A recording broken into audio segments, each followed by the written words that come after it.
हमारी कुछ शर्तें हैं। शर्त ये है, जरात का ऋषि बोले, हे बासुनांग, हमारी शर्त है कि अगर हम सो रहे हैं तो तुम्हारी बहन मुझे जगाए ना। अगर हम कहीं जा रहे हैं तो मुझसे पूछे ना कि हम कहाँ जा रहे हैं। अगर हम वापस लौट रहे हैं तब भी हमसे ना पूछे कि हम कहाँ गए थे और इतनी देर से क्यों आए हैं। अगर तुम्हारी बहन को ये सभी बातें स्वीकार हैं तो मैं विवाह करने के लिए तैयार हूँ। तो बासुनाग ने अपनी बहन से पूछा, अरे बहना तुम बताइए, तुम्हें ईश्वर की शर्तें मंजूर हैं? तो बासुनाग की बहन जरातकार बोली, हे भैया, हमें ईश्वर की सभी शर्तें मंजूर हैं। तभी बासुनाग ने अपनी बहन का विवाह ऋषि जरातकार के साथ कर दिया और विवाह करने के बाद में वहाँ से अपने धाम को चले आए। भगवान सूर्य जी कहने लगे, कुछ समय के बाद में एक ऐसा समय आया, संध्याकालीन समय था और ऋषि जरातकार को नींद आ गई। ईश्वर नींद में सो जाते हैं। जब सो जाते नींद में तो संध्या का समय था। विचार किया ऋषि पत्नी ने कि हमारे पति महाराज सो रहे हैं और संध्याकालीन समय पर सोना अच्छा नहीं होता है। जो शयन करता है, सोता है संध्याकालीन समय पर, उसको पाप लगता है। तो ऋषि पत्नी ने क्या किया, ऋषि के पास गई, कहे स्वामी उठो, जागो जागो जागो। ऋषिवर तो जाग गए लेकिन आंखें लाल लाल करने लगे। कहा, हमारी अधूरी नींद थी और तुम्हें जगा दिया है, तुम्हें अपना वचन जरा भी याद नहीं रहा।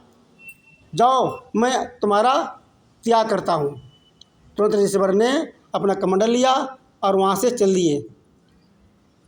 तो इधर ऋषि पत्नी ने विचार किया, बासुनाग की बहन जरातकार ने विचार किया कि अब हम क्या करें, अकेले आश्रम में तो हम रह नहीं सकती हैं, हमारी देखभाल कौन करेगा। भगवान सूर्य जी कहने लगे, अरे सौनकादित्यो, उस समय ये ऋषि पत्नी गर्भवती थी। तो वहाँ चल दी, अपने भैया के पास आई, बासुनाग के पास। कहा, भैया क्या बताएं, तुम्हारा जो बहनोई हैं, ईश्वर हैं, वो तो छोड़ चले गए हमको, अब मेरी देखभाल कौन करेगा। बासुनाग बोले, बहन चिंता मत करो, मैं तुम्हारी देखभाल करूँगा। तो इस प्रकार समय बीतने लगा। कुछ समय के बाद में जरातकारों ने, बासुनाग की बहन जरातकारों ने एक दिव्य बालक को जन्म दिया। एक दिव्य बालक को जन्म दिया।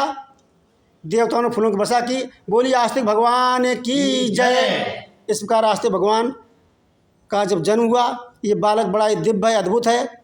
बालक बड़ा होने लगा। जिस समय आस्तिक भगवान 11 साल के हुए, इधर बासुनाग ने कहा, अरे भांजे, नाग वंश पर संकट आया हुआ है, अतः तुम ही इस संकट को दूर कर सकते हो। कहने लगे, मामा से बताइए किस बात का संकट। कहा, बेटा संकट ये है कि जन्मेजय ने नाग यज्ञ प्रारंभ कर दिया है और नाग यज्ञ कई सालों से चल रहा है लगातार। नाग यज्ञ जन्मेजय का कई सालों से चल रहा है और जितने भी हमारे वंश में नाग थे 75% नष्ट हो चुके हैं। मात्र थोड़े ही नागों का जीवन शेष बचा है। और कारण ये है कि जो तक्षक नाग है, तक्षक नाग ने जन्मेजय के पिता को डसा था। चूँकि उन्होंने भी कोई गलत नहीं किया था, ब्रह्मर्षि का श्राप था, उसकी वजह से उन्होंने सब कुछ कृत किया। और अब तक्षक नाग को भी वो भस्म करना चाहते हैं यज्ञ में। इसलिए भांजे, अब आप ही कोई ऐसा उपाय निकालिए। तो भगवान आस्तिक बोले, हे मामासी चिंता मत करो। तभी आस्तिक जी ने एक ब्राह्मण का रूप धारण किया, एक आचार्य का रूप बनाया और जहाँ जन्मेजय का यज्ञ हो रहा था वहाँ पर पहुँच गए और कहा, हे राजन, हम भी आपके यज्ञ में सम्मिलित होना चाहते हैं और आपके यज्ञ को पूर्ण करवाना चाहते हैं। जन्मेजय ने कहा, ठीक है, आप भी यज्ञाचार्य बन जाइए। तो इस प्रकार यज्ञ होने लगा। और इधर एक दिन जन्मेजय ने कहा, अय आचार्यों, एक बात बताइए कि जिस तक्षक नाग के लिए यज्ञ हो रहा है वो तो भी जिंदा है, अन्य नाग जो भस्म हो रहे हैं, क्या मतलब इसका।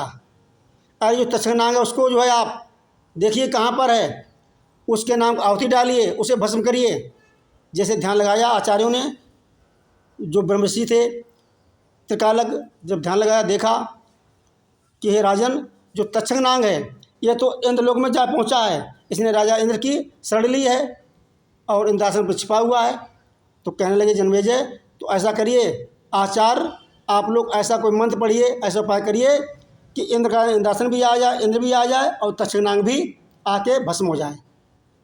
तो सभी आचार्यों ने मिलकर के मंत्रों का उच्चारण किया और क्या हुआ, मंत्रों के उच्चारण से क्या हुआ कि जो इंद्र का इंद्रासन है तक्षकनाग के समेत आकाश मंडल पर आता हुआ मंडराता हुआ दिखाई दिया।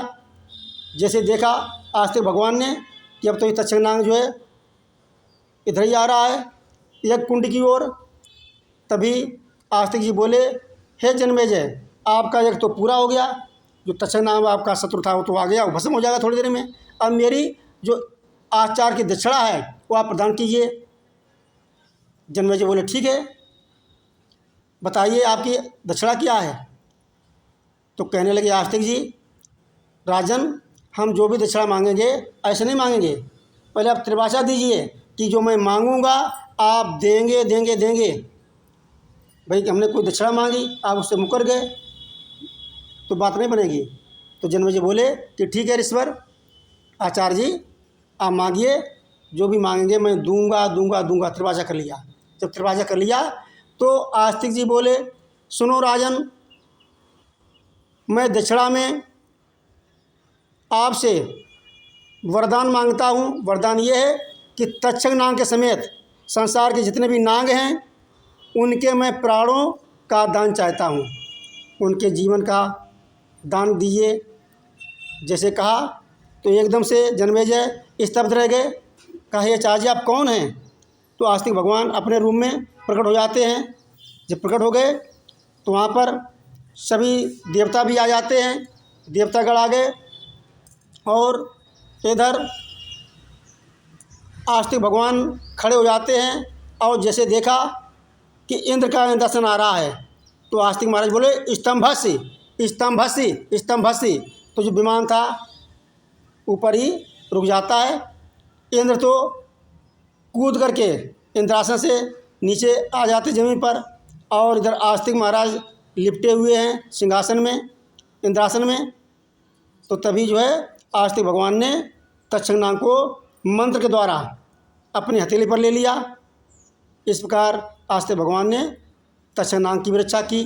सभी नागवंशियों ने आकर के, वासुक नाग आए, सभी नागों ने आकर के आस्तिक भगवान की आराधना की, अर्चना की, पूजा की और उसके बाद में कहा कि हे भांजे आस्तिक, आपने नागवंश की रक्षा की है, हम आपके आभारी हैं, आप जो भी वरदान चाहें हमसे मांग सकते हैं। तो आस्तिक जी बोले, हे मामाश्री, अगर आप मुझे वरदान देना चाहते हैं तो वरदान में मैं ये चाहता हूँ कि इस संसार में जो भी आपके भक्त हों, जो भी आपकी आराधना करें, उन्हें कभी सर्प मृत्यु का भय नहीं होना चाहिए, उन्हें कभी भी सर्प मृत्यु का भय नहीं होना चाहिए।